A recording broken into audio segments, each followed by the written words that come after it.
Hi guys, welcome back to my hair tutorial.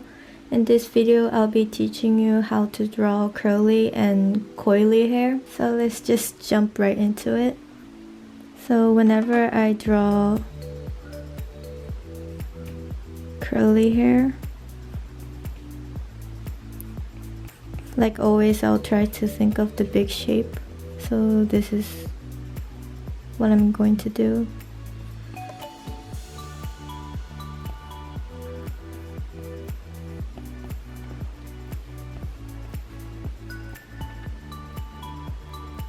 And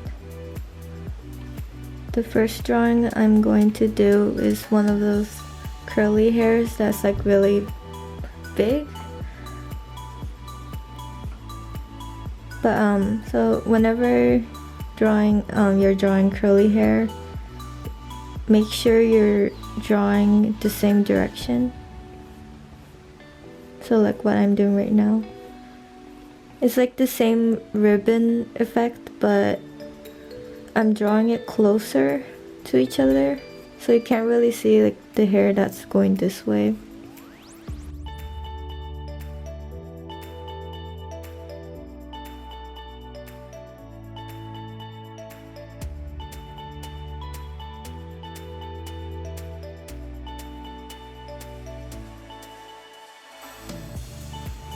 So if I'm going to draw this way, it will be the same direction.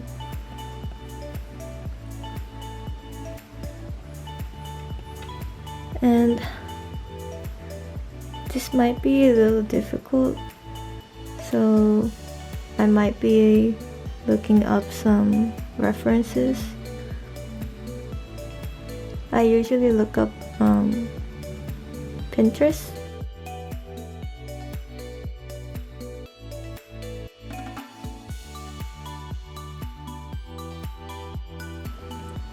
And from those photos I can see that some hairs are overlapping each other.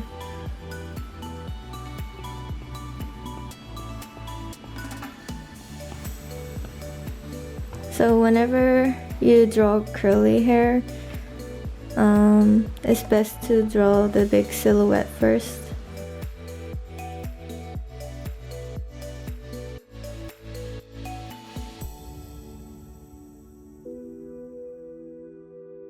So I don't really draw curly hair that much. So if you're new to the hair you're drawing, it's best to look up references. It's okay to look up references. It's better because then it will be more accurate. And just try not to copy exactly, just study like the how the hair acts. And hair can tell a lot of character. So right now the curly hair I'm kind of drawing it kind of looks elegant and soft, so I could say that this character is kind of like really calm.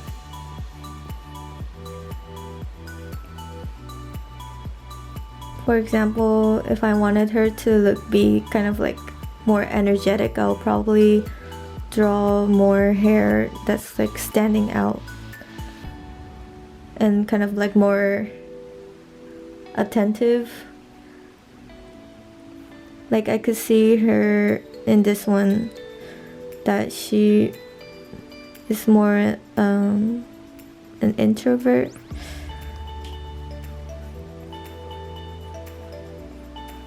She kind of reminds me of like those dolls.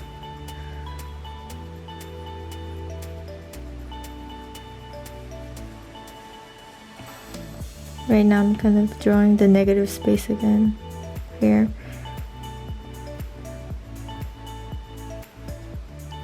So if you don't want some hairs that's standing out, you can just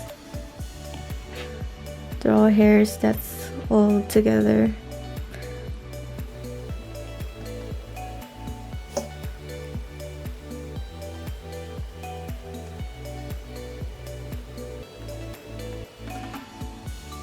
could see that as hair gets less, you can actually tell more of the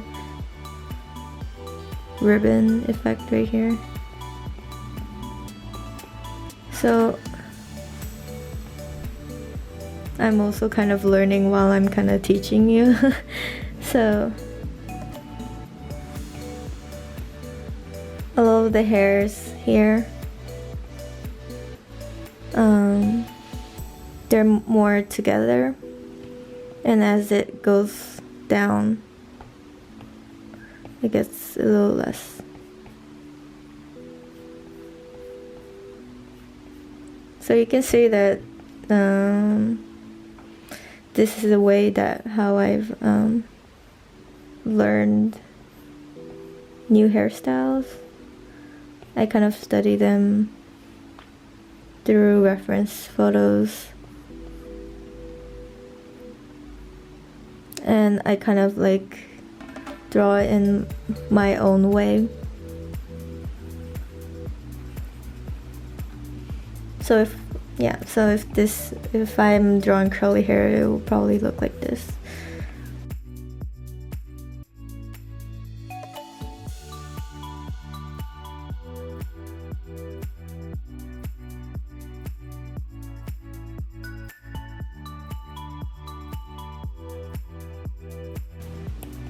So if I'm coloring this,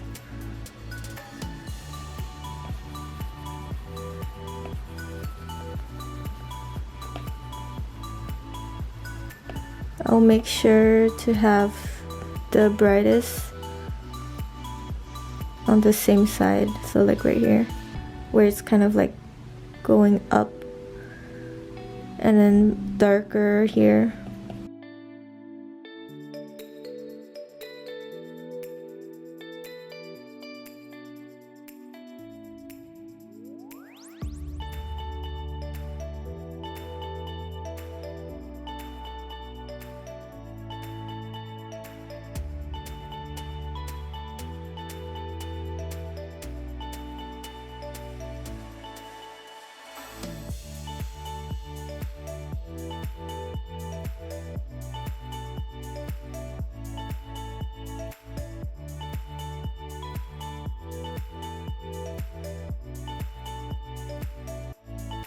So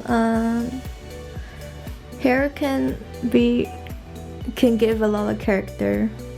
So right now I'm going to draw curly hair, coily hair.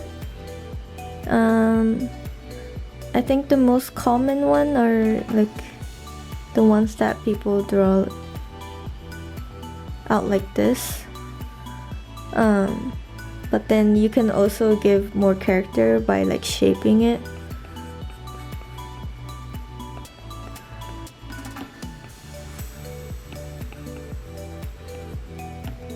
So I feel like this is kind of important when you're doing character design.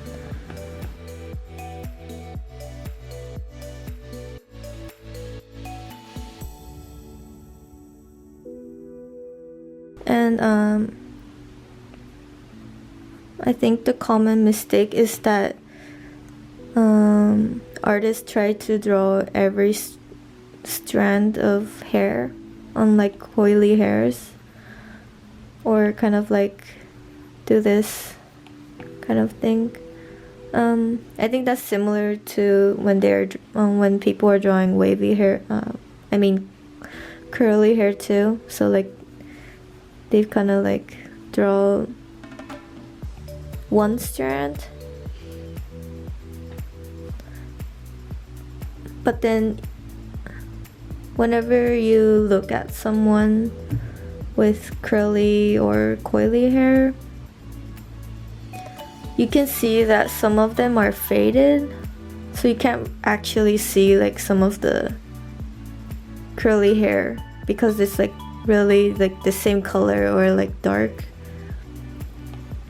So most of the time, like here, you probably won't see the curly hairs because it's kind of in shadow. Maybe here you don't really see it, and like maybe some parts of it. And then when you're drawing coily hair, you might see some of the coily hairs here, or maybe just like little strands.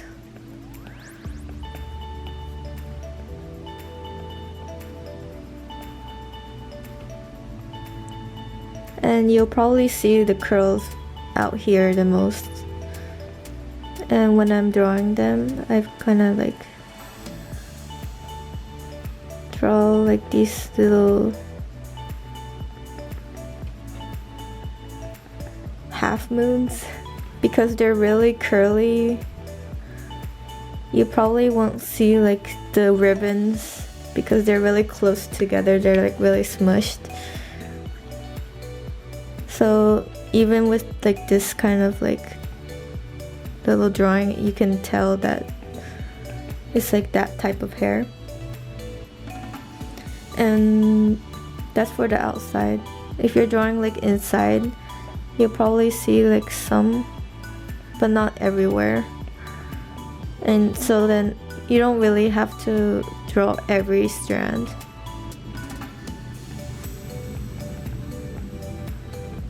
Just like you're kind of like telling the viewer, like kind of like tricking their mind that this is like the type of hair that this person's have. So like I've said, in some of the hairs you can see in the reference, you can see like some of them like disappearing. You can't really see them because they're in the shadow. They're kind of like blending the color. So you might kind of see some hair coming down on the forehead.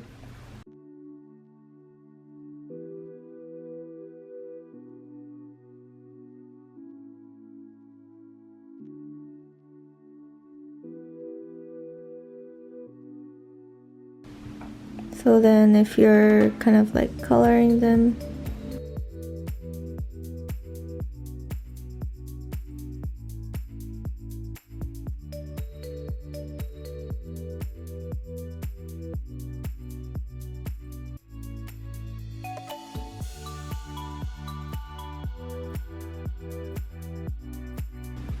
I'll choose a lighter color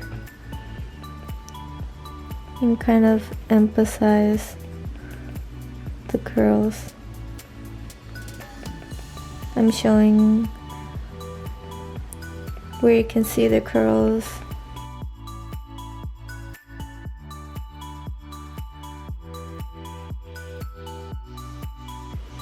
So I'm kind of avoiding the common mistake people do, where they draw every single strand of curl.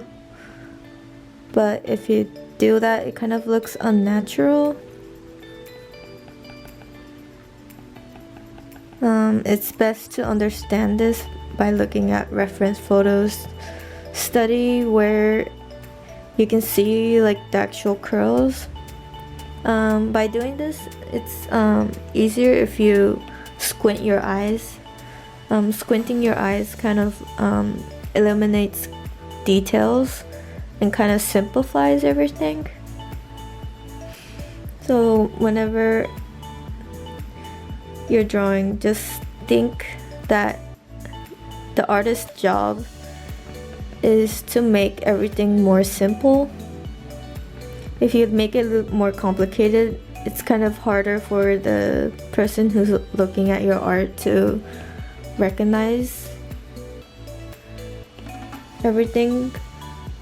So the artist's job is to make everything more simple. It's much more less time. You're using less time and you're working faster. I'm kind of noticing that I made the strands too large. So you can also like control by making small ones to say that these curls are smaller. You can make big strands to say, oh, they're like more large curls. So you kind of get the point. I hope these tutorials are helping you. I'm going to try continuing drawing this so you can see how I'm kind of going to finish the drawing. Let me know anything that's kind of confusing to you or I'm kind of unclear because I'm still not used to teaching like this. But I hope this video helps you kind of understand my mind process when I'm drawing. So thank you for watching. See you in the next video. Bye.